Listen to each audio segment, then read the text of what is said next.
Ahí comenzó. Ok. Bueno, el tema de hoy en la clase del curso de energía en la ciencia de procesos se centra fundamentalmente en termodinámica. Y quiero de alguna manera repasar algunos de los conceptos primarios y luego entrar al tema de cogeneración.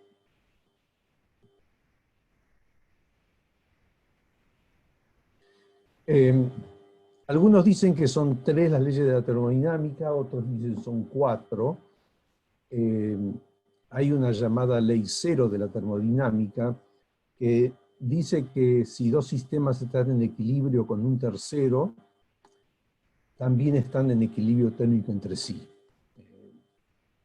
Son esas leyes o principios que a veces son un poco obvios, pero que son muchas de las bases de la ciencia.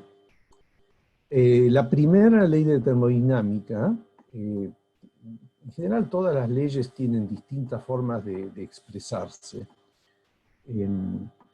Lo que decimos es que un sistema puede intercambiar energía con los alrededores, ya sea por transferencia de calor o de trabajo.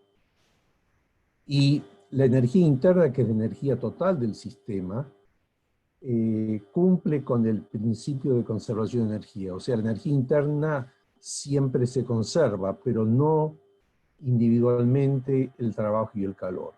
Eso, como supongo saben ya de las clases de termodinámica o de físico-química que hayan tenido en sus cursos de grado. La segunda ley de termodinámica tiene 2 enunciados. Uno es el enunciado de Kelvin, que dice que si un sistema está operando en un ciclo y está en contacto con un único reservorio de calor, no puede producir trabajo sobre los alrededores. Si miramos el enunciado de Clausius, que es imposible para un sistema que opera en un ciclo transferir calor de un cuerpo frío a un cuerpo caliente. Como consecuencia de esta segunda ley de la termodinámica, la entropía del sistema que está aislado nunca va a disminuir. Puede mantenerse constante en casos de procesos reversibles, como vamos a ver, o aumentar cuando los procesos son irreversibles. Y la tercera ley de termodinámica ayuda a definir la escala de entropía, y principalmente lo que aceptamos es que la entropía de una sustancia cristalina pura y perfecta es 0 a la temperatura absoluta de 0. Y eso es lo que define, digamos, la entropía de un gas, digamos, hidrógeno a 0 grados Kelvin va a ser 0.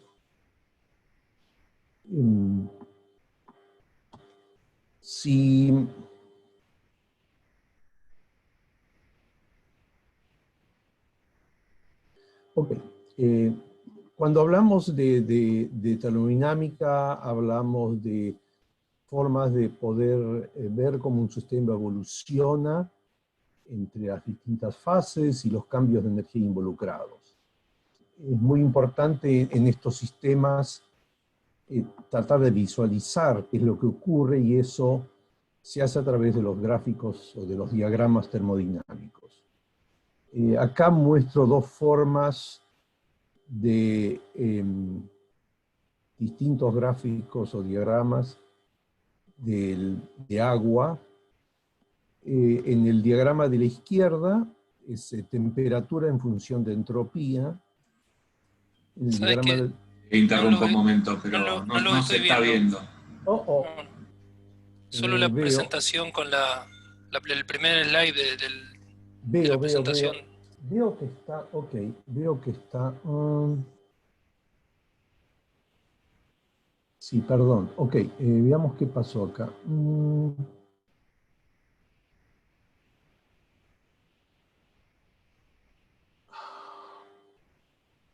Resume share, ok, porque no estaba... Ahora sí. ¿Estamos ahora? Sí, ahora sí se ve perfecto. Ahora sí, sí, perdón. Sí, ok. Sí, algo evidentemente hice. Bueno, ok, entonces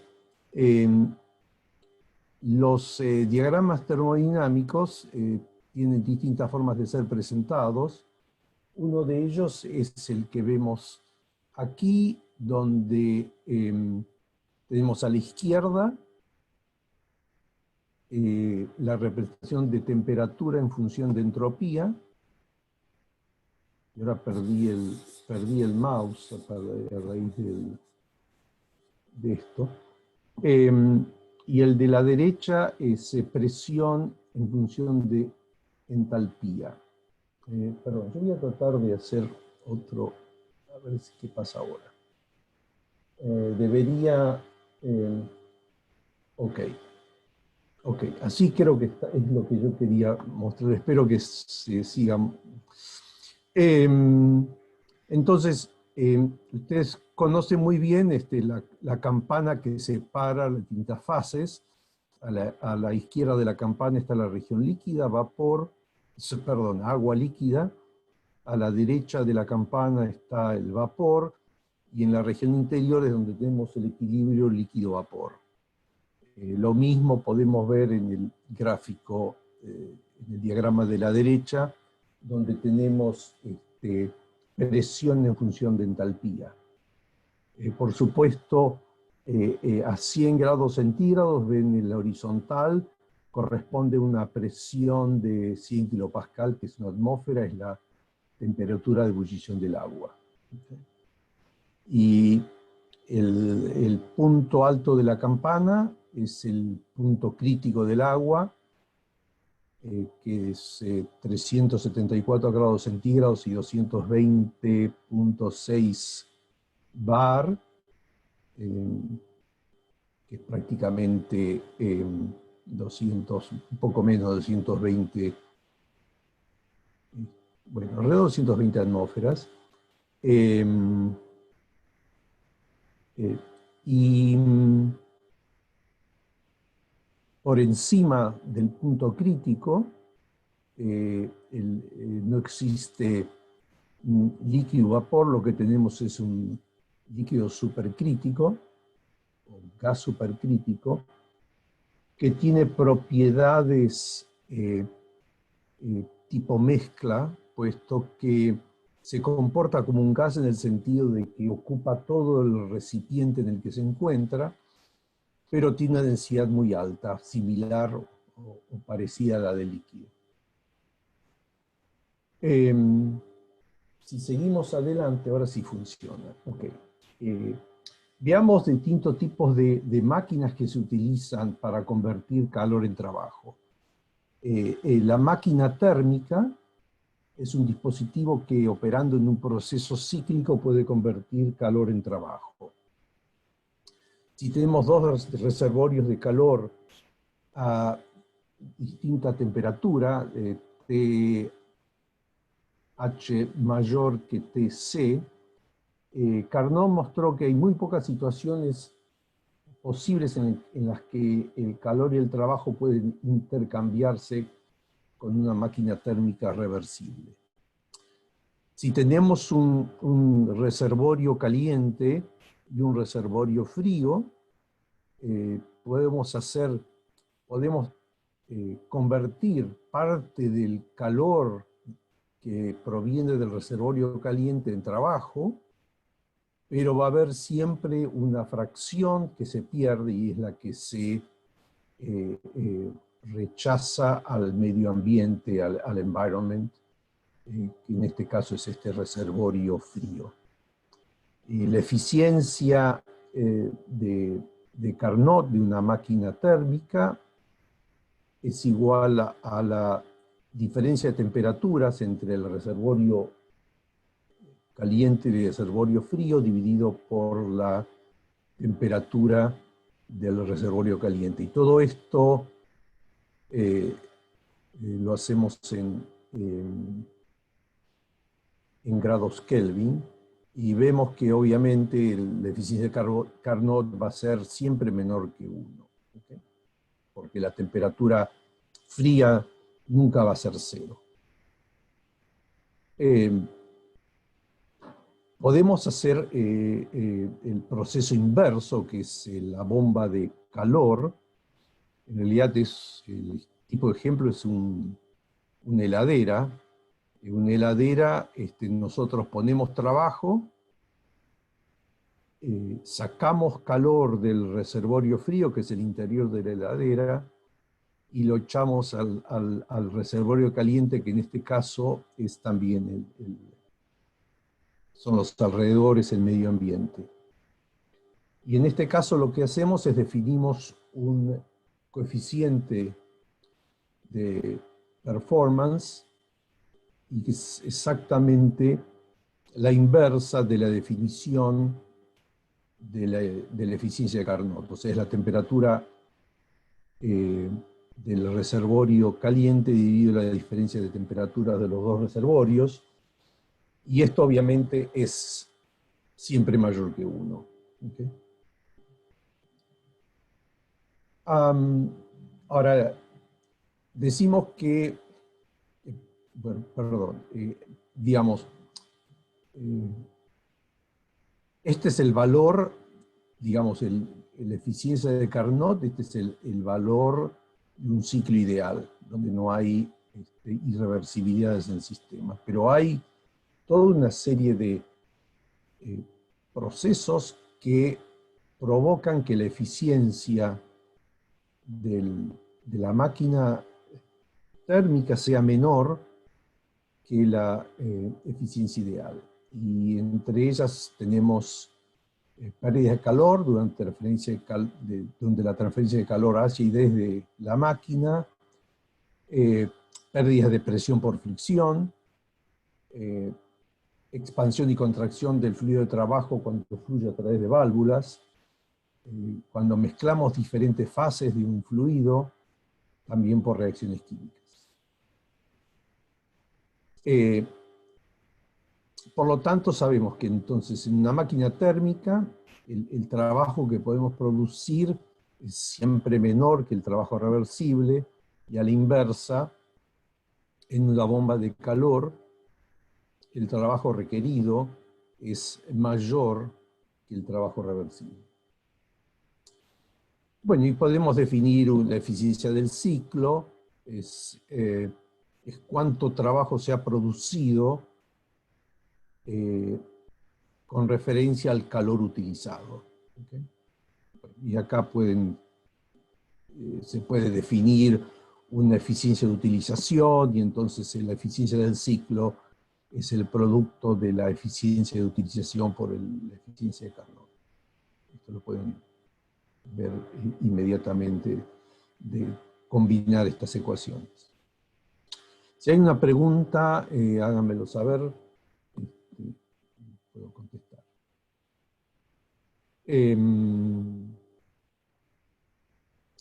Ok, hablamos del ciclo del Carnot. El ciclo del Carnot ocurre entre dos recipientes, un reservorio caliente, un reservorio frío, y el proceso para el ciclo de Carnot ocurre isotérmicamente, o sea que el reservorio no cambia de temperatura. El ciclo de Rankine, que es otro ciclo muy usado en la industria, se diferencia del ciclo de Carnot porque en vez de producirse estos intercambios de calor en forma isotérmica con los reservorios, se produce en forma isobárica.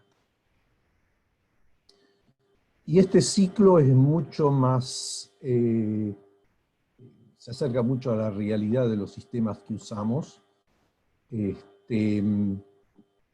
es lo que vamos a ver enseguida, cómo se representa esto en un diagrama termodinámico.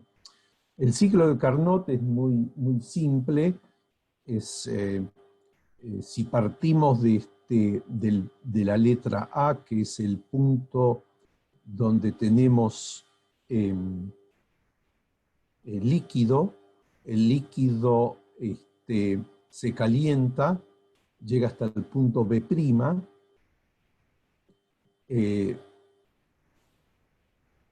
eso es a través del caldera cuando está en contacto con el reservorio caliente. Luego ocurre a temperatura constante, se transfiere calor hacia el sistema, luego ocurre la expansión en la turbina, y en toda esta región vamos a tener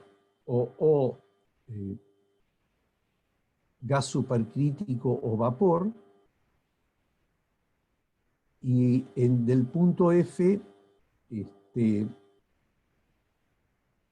a temperatura constante, estamos en contacto con el reservorio frío y se transfiere calor a ese reservorio. En el ciclo de Rankine lo que tenemos es que, dijimos, los procesos ocurren, en vez de a temperatura, el intercambio de calor ocurre acá, en la línea FA, que es cuando el líquido se enfría. En F es vapor, se va condensando y enfriando hasta llegar a A. En B', el vapor o gas se va calentando hasta que llega al punto E, en forma isotérmica. En el ciclo de Rankine tenemos en el punto A líquido, tenemos una bomba que lo lleva del punto A al punto B. Esta es la bomba de alimentación. La bomba sigue funcionando hasta aumentar la presión y por consiguiente la temperatura hasta llegar al punto C. El punto C es donde se encuentra con el reservorio caliente, y ahí es donde recibe calor del reservorio caliente, y esa es la etapa CD. Puede seguir recibiendo calor, y si sigue recibiendo calor, ahora en fase vapor va a subir a través de esta rama hasta llegar al punto E o al punto E'. Supongamos que llega al punto E. En este punto E es cuando entra en la turbina de vapor. En la turbina de vapor va bajando la temperatura a entropía constante si el proceso es reversible, llegando otra vez a la campana donde se encuentra el vapor saturado. Y en este punto entra al condensador y este vapor se va condensando, se convierte en líquido, va liberando calor hacia el reservorio frío y llega finalmente nuevamente al punto A. Yo dije que esta caída vertical, la línea EF, corresponde a un proceso reversible. Si reversible es entropía constante. Cuando el proceso es irreversible, ya vamos a ver, esta línea no mantiene la entropía, sino que la entropía va aumentando y por lo tanto podemos caer en un punto que está afuera de la campana.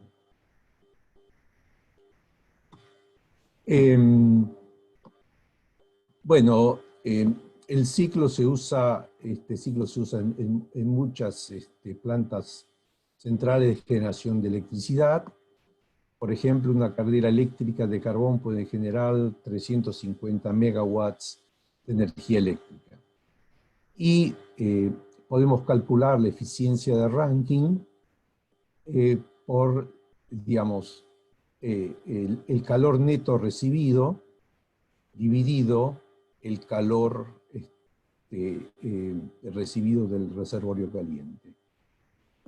Y eso se calcula a través de los de las entalpías en los distintos puntos del sistema. O sea, H3 menos H4 representa el trabajo hecho por la turbina, ese es el trabajo neto del sistema, y H3 menos H1 es todo el trabajo, y principalmente es el calor entregado al sistema, y en general uno ignora el trabajo de la bomba, que es muy pequeño comparado al calor de las calderas. ¿Okay? Pero, digamos, en realidad lo que calculamos normalmente es H3 menos H2.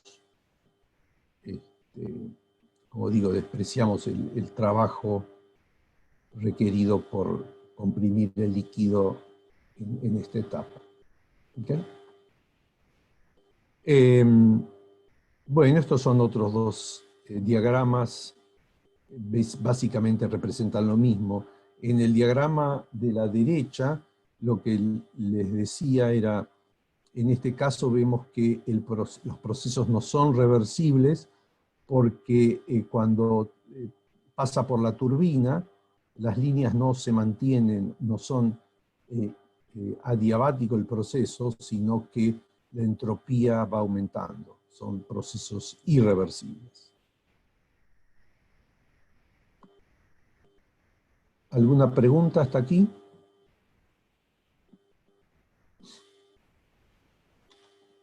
Ok. No. Gracias. Otro ciclo que es importante es el ciclo de potencia de Brayton. En realidad, lo que ocurre con el ciclo de Rankine es que existe una diferencia de temperatura muy grande entre los gases de combustión y el fluido primario, ya sea vapor, por ejemplo, a 600 grados centígrados. Entonces, si bien la transferencia de calor es muy eficiente en esas condiciones, estamos perdiendo mucho potencial de producción de trabajo. El ciclo Brayton es un poco distinto. Es el que, acá volvemos a ver un diagrama temperatura-entropía, y está el ciclo de Carnot, que es un ciclo reversible, como dijimos, isoentrópico en la producción de trabajo, isoentrópico en la compresión, y tenemos arriba tenemos la fuente de calor, y debajo tenemos el reservorio frío. En el ciclo de Brayton lo que ocurre es que primero se comprime el aire con el combustible en una cámara de combustión.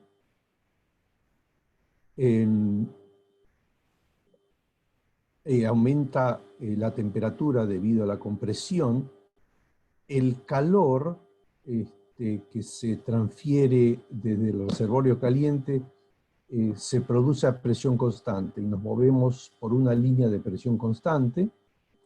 Luego se hace una expansión de los gases calientes de C a D, y finalmente se transfiere calor al reservorio frío, también a presión constante.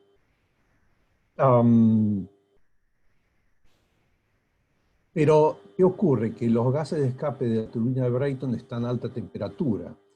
Entonces, la idea es que uno puede acoplar un ciclo de Brayton que trabaja a alta temperatura con un ciclo de Rankine que trabaja a menor temperatura. Y de esta manera podemos aprovechar el calor que desecha el ciclo de Brayton para operar el ciclo Rankine. Y ahora lo único que estamos en cierta manera perdiendo es este área que está debajo de la campana del ciclo de Rankine. Recuerden que el calor es el producto, en realidad, integral de temperatura por entropía.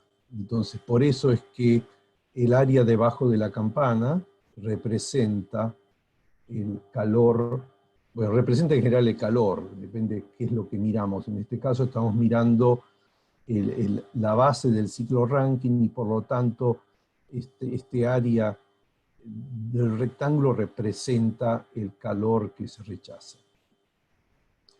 En general, el calor que rechaza un ciclo de energía se puede usar también para calentamiento de espacios o para generar vapor que se requieren por ahí a baja presión, etc. Y esto es lo que lleva a llamarse ciclo de energía combinado, o cogeneración o cogen, porque estamos generando energía y además estamos produciendo calor que se puede ser utilizado. Acá puse un link, no lo voy a hacer ahora porque no sé cómo va a funcionar, pero cuando tengan tiempo pueden mirarlo. Hay ejemplos de animaciones interesantes de gas, de turbinas de gas, ciclos combinados, etc. No sé si hay que registrarse cuando entran a este sitio, pero bueno, pueden verlo. Creo que hay cosas que se pueden ver sin necesidad de registrarse. Cambiando un poco tipo de energía que nos interesa, están los motores de combustión interna. En los motores de combustión interna tenemos dos opciones, como ustedes bien saben: el ciclo Otto, que es el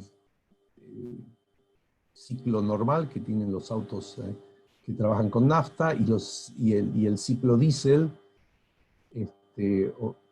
por supuesto en los motores diésel, que el encendido de producirse por una chispa se produce por compresión. No voy a volver a repetir el ciclo, digamos. Lo que es importante acá es comentar que los ciclos Otto operan en relaciones de compresión de 8 a 12, esa es la relación entre la presión baja y, bueno, al revés, la presión alta con respecto a la presión baja. En cambio, en los ciclos diésel, y acá se puede calcular la eficiencia del ciclo Otto, la letra esta es la letra griega kappa, que es la relación entre las capacidades caloríficas a presión y volumen constante. El ciclo diésel tiene mayor eficiencia, opera a relaciones de compresión más altas, entre 12 y 24. Y tenemos nuevamente los mismos tipos de diagramas que ustedes pueden seguir. Creo que los procesos están explicados en el texto. ¿Okay? Nuevamente tenemos aquí la eficiencia diésel. En este caso tenemos dos relaciones, una compresión, perdón, una relación de compresión y una relación de expansión, puesto que son distintas.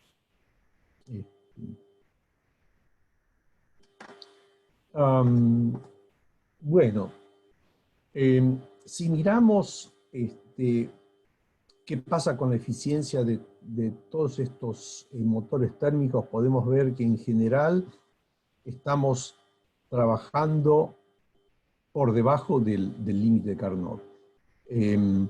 Si suponemos que estamos rechazando el calor, o nuestro reservorio frío es 25 grados centígrados y una atmósfera de presión, podemos graficar cuál es la eficiencia del ciclo de Carnot, que es el ciclo reversible.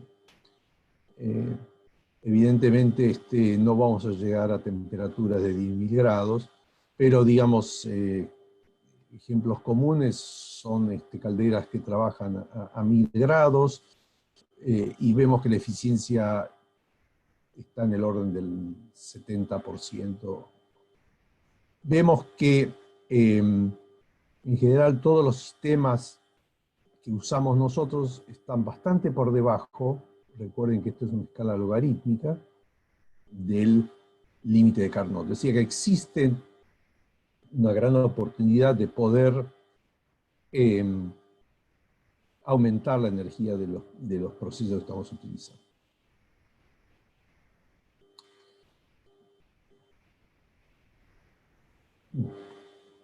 Bueno, mencioné el tema de cogeneración. El sistema de cogeneración se define como la producción combinada de, como dije antes, de energía eléctrica y térmica, mediante un uso en general secuencial de un combustible o combustible. Se puede producir energía eléctrica, trabajo a alta temperatura y luego generar calor, transferir calor a menor temperatura. Estos procesos de generación de energía eléctrica y térmica generalmente se pueden llevar a cabo en serie o en paralelo. Lo que ocurre es que en muchos sistemas, especialmente en la industria, no solamente necesitamos energía eléctrica, sino también necesitamos energía térmica, y es ahí donde la cogeneración resulta muy importante. Hay equipos desde menos de 100 kilowatts hasta más de 100 megawatts, y lo que tenemos, este sistema tiene un motor primario, veremos después un poco qué motores primarios disponemos, un generador eléctrico, hay controles, usualmente un sistema de recuperación de calor y algunos otros equipos típicos de una planta de energía. Entonces veamos un ejemplo de la eficiencia termodinámica y cómo la cogeneración puede ayudarnos desde el punto de vista de rendimiento. Supongamos que tenemos un sistema de cogeneración y con el cual alimentamos 100 unidades de combustible. Estas 100 unidades de combustible producen 30 unidades de potencia y 34 unidades de calor. Entonces, la eficiencia termodinámica de este sistema va a ser la suma de potencia y energía térmica dividido por cuánto hemos alimentado de combustible. Bueno, es obvio que generamos 30 más 34, 64, alimentamos 100, la eficiencia es 64%. ¿Qué pasa si utilizamos un sistema convencional? Bueno,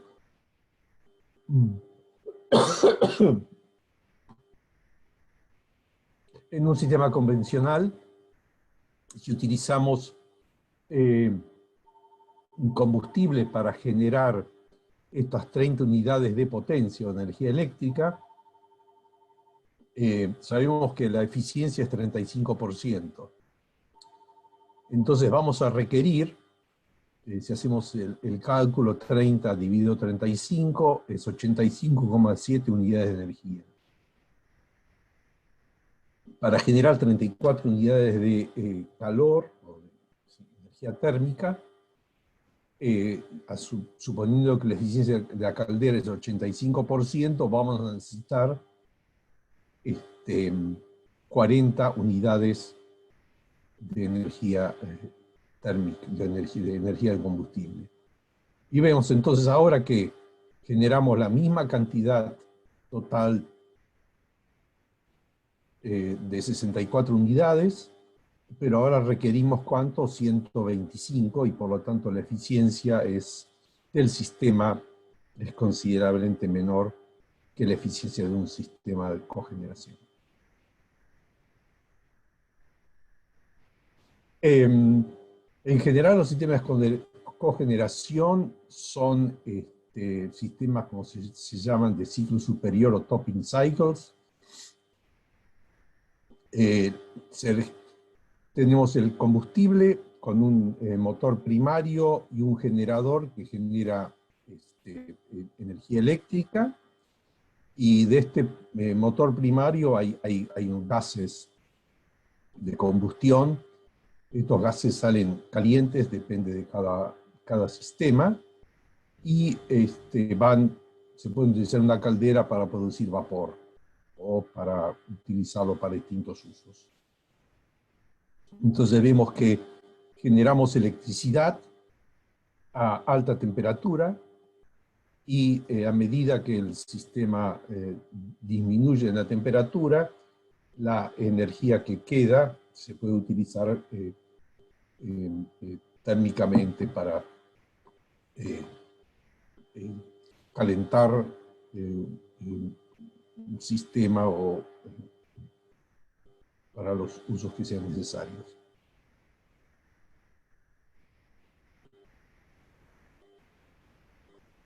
En general, es muy común de que el motor primario sea una turbina de gas que se utilice para generar electricidad, y los gases de escape se mandan a una caldera de recuperación de calor.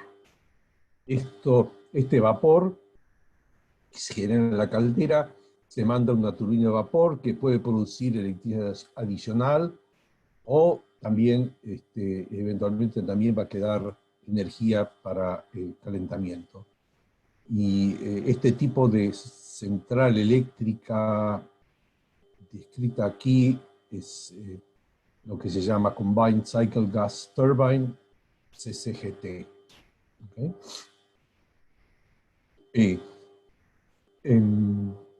Lo importante de todo esto es que los diseños que se usan en estos momentos, utilizando el ciclo combinado, dan una potencia de la turbina de gas que son entre 1,5 y 3,5 veces la potencia que se obtiene en una turbina de vapor. Son eficiencias mucho más altas. Si ustedes miran lo que ocurría hace 20 o 30 años, podrán ver cómo ha cambiado la tecnología en este área. En general, estas plantas se utilizan, como llamamos, como sistemas de carga base. Son las que operan continuamente durante el año. Es decir, durante el año sabemos que hay, no solamente durante el año, durante el día también, hay requerimientos de energía eléctrica variables. Hay picos y valles, y generalmente los sistemas se diseñan de tal manera de que estos sistemas de ciclo combinado sirvan como la base de la generación de energía eléctrica. El resto se utilizan, por ejemplo, sistemas que se puedan poner en funcionamiento y descontinuar en forma rápida para atacar los picos de demanda eléctrica. Entonces, hablé de por lo menos un motor primario. Es decir, los motores primarios, ¿qué hacen? Toman la energía del combustible y la convierten en movimiento giratorio para impulsar generadores eléctricos. Lo que más se usa como motor primario son las turbinas de vapor, las turbinas de gas y los motores de pistón. Y obviamente hay mucha diferencia entre unos y otros. Depende de... Cada uno puede usar distintos tipos, depende del combustible que utilizan, el proceso de combustión, y muy importante la relación calor-energía. O sea, hay ciertos sistemas que van a requerir una relación de calor-energía mayor que otros, y por lo tanto uno puede tomar una decisión de cuál es el motor primario a utilizar de acuerdo a las necesidades. Si hablamos de calderas de recuperación de calor, podemos ver, hay distintos tipos. El acrónimo en inglés es HRSG, Heat Recovery Steam Generator. Hay sistemas, digamos, se llamarían sin encender, que son intercambiadores de calor convectivo, parcialmente encendido, donde la transmisión de calor se produce en un conducto, y totalmente encendida, que es una caldera que utiliza los gases de escape como aire precalentado. Acá lo que vemos es un poco la transferencia de calor. Tenemos el gas que se va, puede entrar a 900 grados Fahrenheit en este caso, se va enfriando a medida que pasa por el sistema. Acá tenemos agua a 212 Fahrenheit, que es el punto de ebullición, 212 Fahrenheit o 100 grados centígrados, se va calentando. Esto es a presión, por eso la generación de vapor ocurre a temperaturas más altas, y finalmente calentamiento del vapor, que eventualmente sale a 800 grados Fahrenheit.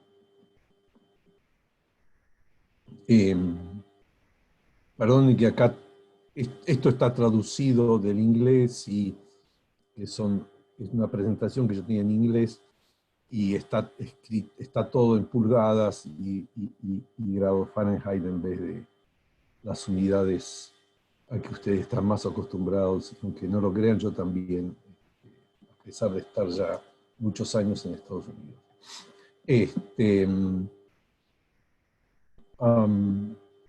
Un sistema muy importante, y que vamos a discutir también en más detalle en el curso, son los sistemas de refrigeración por absorción. La idea es cómo producir refrigeración sin utilizar un compresor. Hay sistemas, típicamente en la industria hay dos sistemas que se utilizan. Son dos pares de líquidos, o si quieren llamarlo líquidos sólidos, para el bromuro de litio, agua, y el otro sistema es un sistema de agua y amoníaco. El sistema consiste en durante la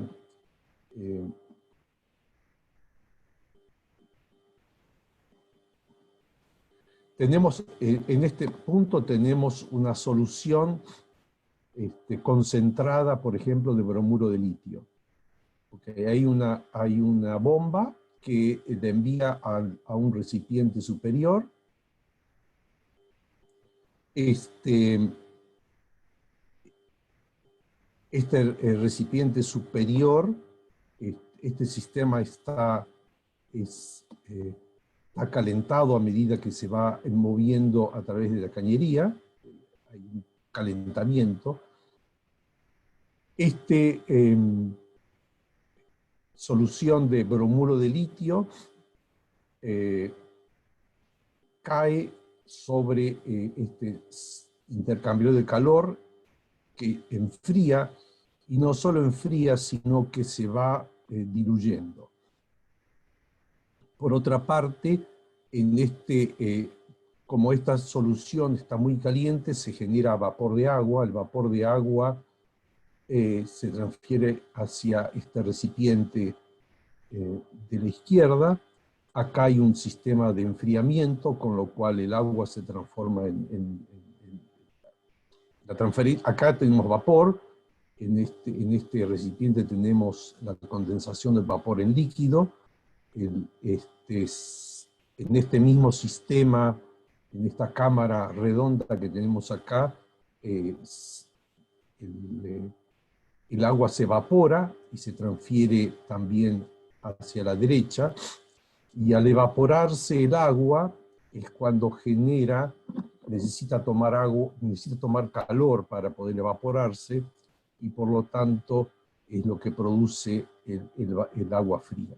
Es decir, la cañería en color celeste es donde se produce el agua fría debido a la evaporación del agua en este sistema. El agua entonces se evapora, se transfiere hacia la derecha y se mezcla con esta solución concentrada de bromuro de litio y vuelve el ciclo acá. Entonces tenemos en realidad dos corrientes, la corriente, o los ciclos si quieren, uno principalmente de bromuro de litio y el otro de agua que se evapora y se condensa.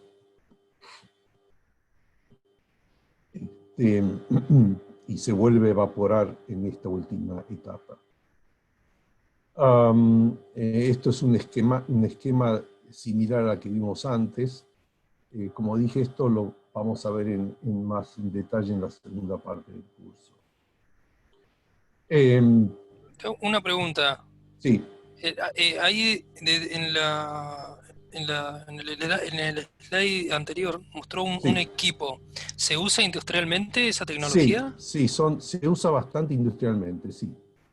¿En No son en qué casos? Ajá. cuando hay que, es decir, cuando hay que producir agua fría, en vez de utilizar un freón para...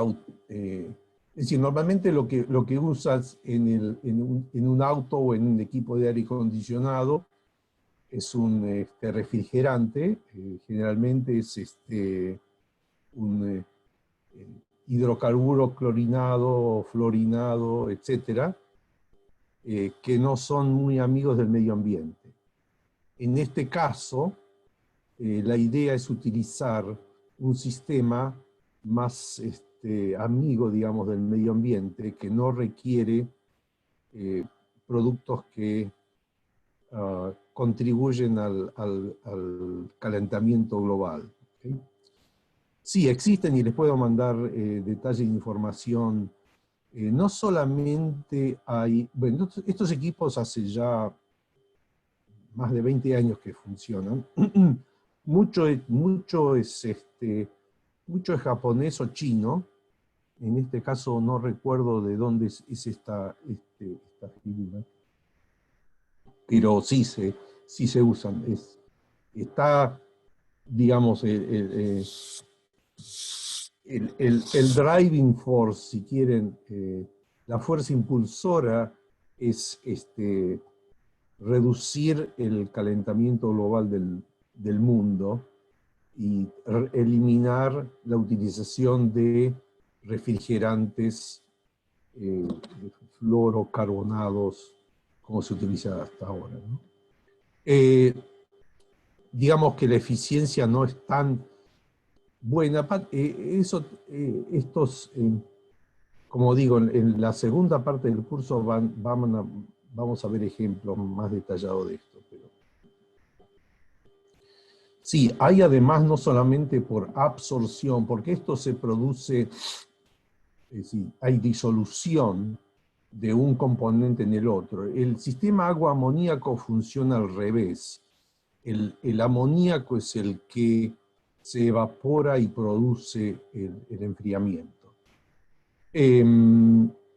Hay sistemas de adsorción, A con D, son sólido gas. Y eso quizás también lo podemos ver más adelante. Pero estos sistemas sí son bastante utilizados.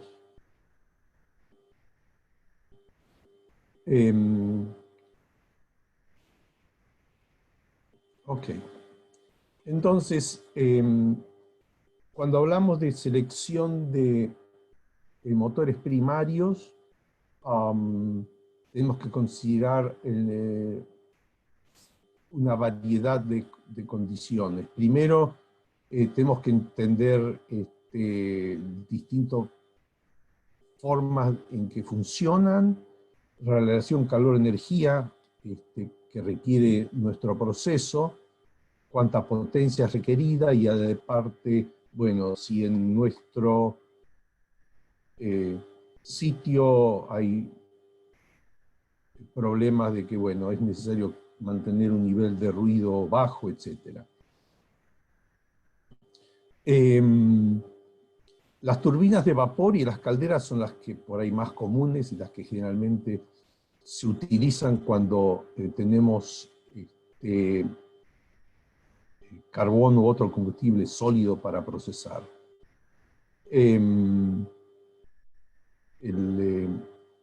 Para sistemas muy grandes se usa un sistema de turbina de vapor y lo que tienen estos sistemas, ya sea las turbinas de vapor o las calderas, es que hay una alta relación de calor a potencia, o sea, se genera mucho más, relativamente mucho más calor que potencia. ¿Okay? Las turbinas de gas se utilizan cuando hay necesidad de producción de energía eléctrica alta y también de la relación de calor-energía.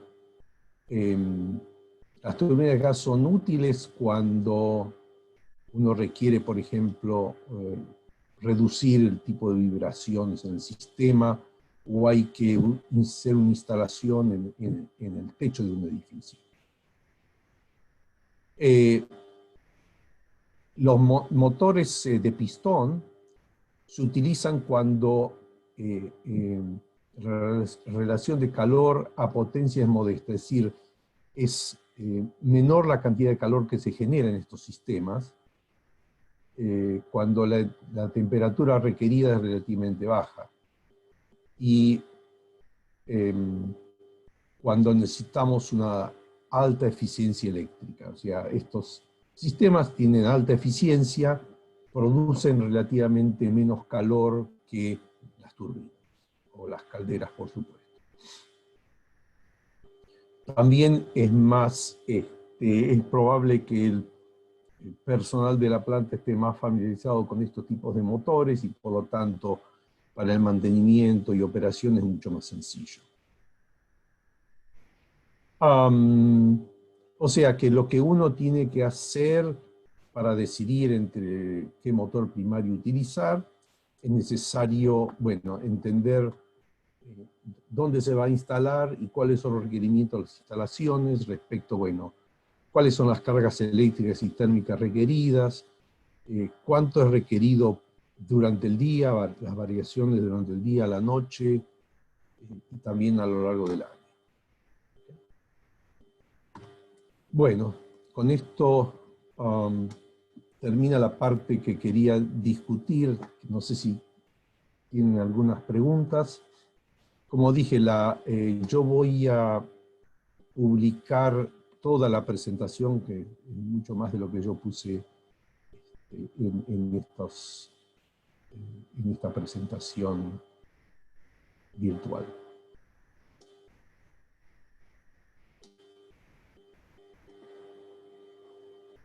Okay. Bueno. Tengo una pregunta. Sí. Con respecto a los ciclos Rankine, por ejemplo, con sobrecalentamiento, regeneración en casos de las turbinas con varias etapas o con la extracción de vapor, por ejemplo, Sí. de alta, media y baja, ¿se asemeja al ciclo Brayton termodinamico? No exactamente, creo que yo ¿No? tengo no los pasé, pero está en el, es un poco distinto.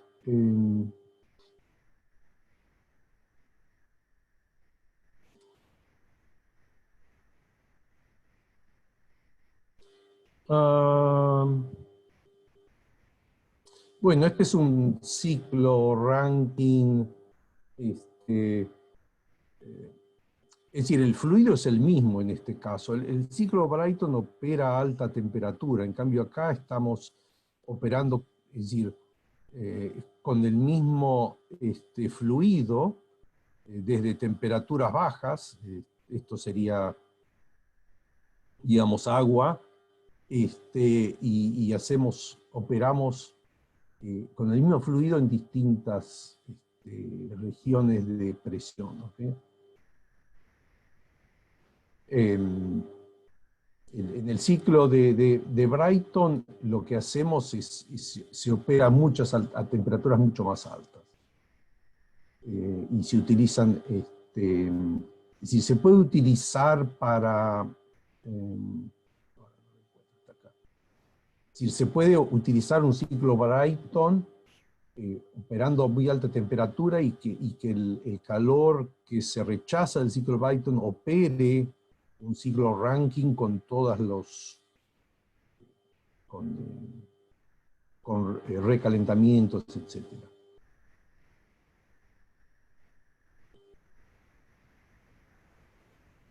Ok, gracias. Okay. No, ¿por qué?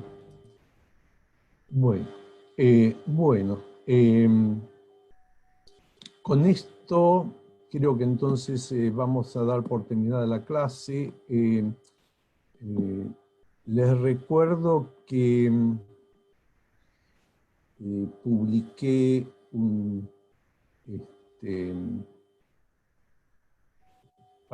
saben, para mediados del curso, que va a ser, creo que en la semana próxima, hay un cuestionario que tienen que responder, y lo que he publicado es una especie de cuestionario de ensayo con preguntas muy sencillas, para que se vayan acostumbrados a un sistema de multiple choice que van a tener que utilizar en el cuestionario de mitad del curso. ¿Okay?